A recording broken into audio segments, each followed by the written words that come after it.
Hey there, Trevina here. Today I'm going to talk to you about how to get through hard times.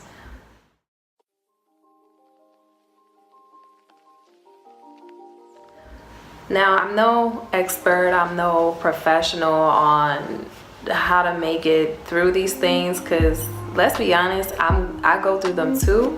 I'm going through a lot right now, but I figure I put it in video and just sort of take note of what strategies I'm using, just in case I need to rewatch this myself and figure out how to get through the next batch of hard times. Now, we all know everybody goes through hard times, but when you're a parent, it just feels like they're 10 times harder. So, you ever heard of the saying, when it rains, it pours? That's just what it feels like when you go through hard times. And I guess a reason for that is because you can't go into yourself. You can't fall apart. You have to keep the engine running. You got to keep the household going, even though things are going crazy.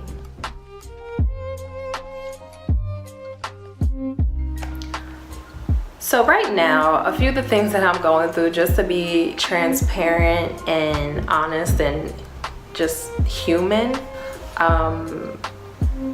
right now my son is in the midst, or towards the end rather, of being evaluated for speech therapy.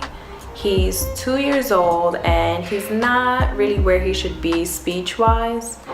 I'm trying not to worry about it too much because I talked to my mom about it and she said that I didn't really speak much or well or whatever the case may be around that time.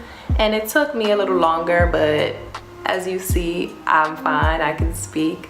But I want to stay on top of it. I want to make sure that we give him whatever he needs as early as we can to make sure that that's taken care of. Unfortunately, or whatever, I don't know if it's good or bad, but during the last part of the speech therapy evaluation, they said that he kind of shows some signs for being on the spectrum for autism. And as a parent, especially in 2018, that's just one of the things you don't want to hear, but at the same time, I feel like there were things that I've seen and it's always been a little concern back here, So I'm glad that we're in a position to now be proactive and do what we have to do. But it's still hard.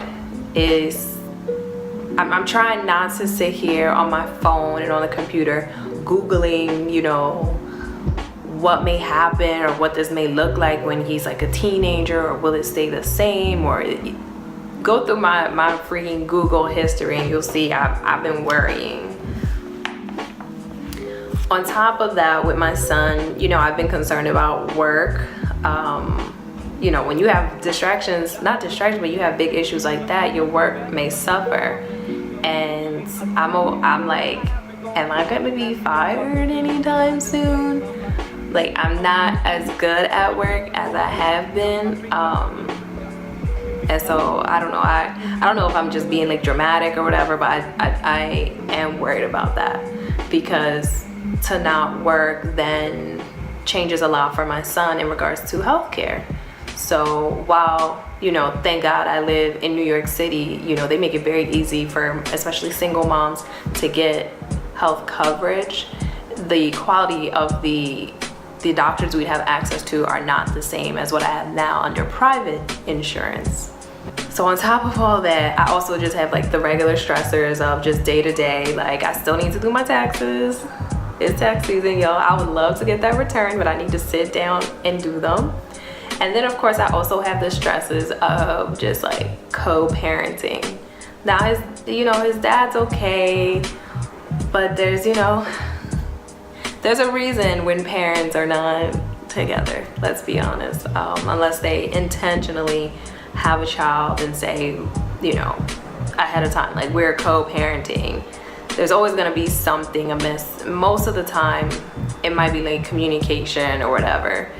I think right now, for me, I think in order to equally give in my co-parenting relationship, I have to learn how to set boundaries and live my life for me. So I feel as if I tend to give a little more than I should, you know, like I should set boundaries because those boundaries will help keep me sane, keep me going, but also, you know, provide more time and stuff between the two of them to have their relationship and, you know, strengthen that bond.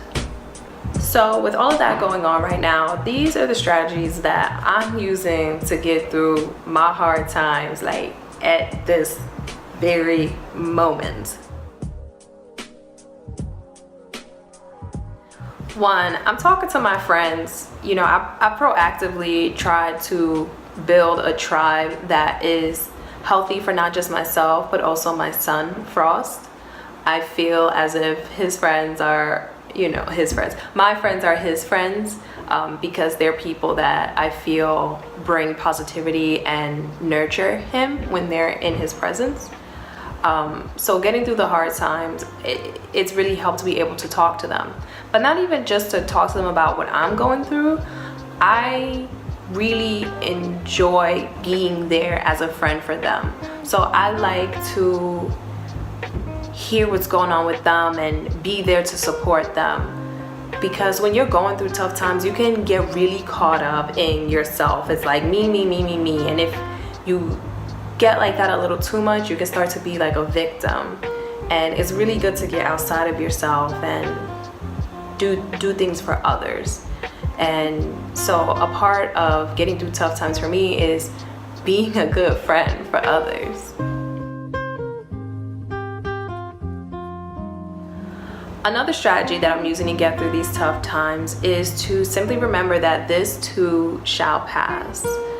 Everything is temporary, and I have to remain confident that I'll end up on the other side of all of this stronger with skills that I didn't have before, whether that's learning how to be better at coping with these times or being able to look back and say, Trevina, you went through something worse than this. Remember that time when all these crazy things were happening, and like, look at you now. This is nothing. We got this.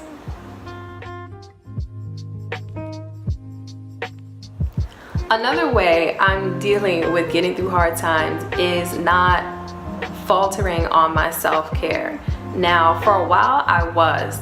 Like, it's really important for me to take Epsom salt baths. I really believe in their therapeutic properties and their ability to sort of cleanse and restart. And I think there's something online about magnesium and whatever. All I know is I load up that bath with some Epsom salt. I come out new and I get in bed, and you know, I'm a little more ready to go the next day. The thing about self-care is that when you don't practice your self-care, when you don't stay on top of the things you know work for you, it's another form of self-sabotage. So you know that you should eat at least 3 times a day. You know you need breakfast, lunch, and dinner. You know you get cranky when you don't eat. You know that when you don't drink water, your mood goes downhill. You start breaking out everywhere. And you know you hate that. So when you don't stay on top of it, you're self-sabotaging yourself. Don't falter on those things. You gotta stay on top of it, because sometimes your self-care regimen is just what's gonna keep you sane. So things I'm doing, I make sure that I get out and walk around. You know, it's especially important on weekends, because you know, during the week I gotta go to work, I gotta get up and get moving anyway. But during the weekends I try to make sure that I get up and go to the park with Frost or whatever the case may be. Like, even if it's cold, bundle up and get out there. I think one of the most useful strategies for me for getting through hard times is to stop worrying when worry isn't going to help the situation. So it's 9 a.m. I'm at my desk at work, and I'm having a full-on silent, composed panic attack, thinking, oh my God, I'm gonna get fired, and then we won't be able to pay for speech therapy, and then he'll get this diagnosis, and like, mind going a million miles a minute. But in that moment, that worry does not help me at all. Instead, I am sitting there paralyzed, and I'm not able to tend to the emails that I have to tend to at work, you know, pull reports, do whatever it is that I need to do. So in that moment, I had to teach myself how to stop, breathe, and accept that worrying right now is not helping anything. Do what you need to do right now to come back to the present moment. Because you got things going on right now. So deal with those things right now. And those are my strategies for getting through hard times. I'm gonna be okay. I got faith that I got this. I got faith that, you know, I'm gonna end up on the other side of this better, stronger. That frost will be taken care of no matter what. It doesn't stop how stressful it might be in the moment, but I'm gonna be all right.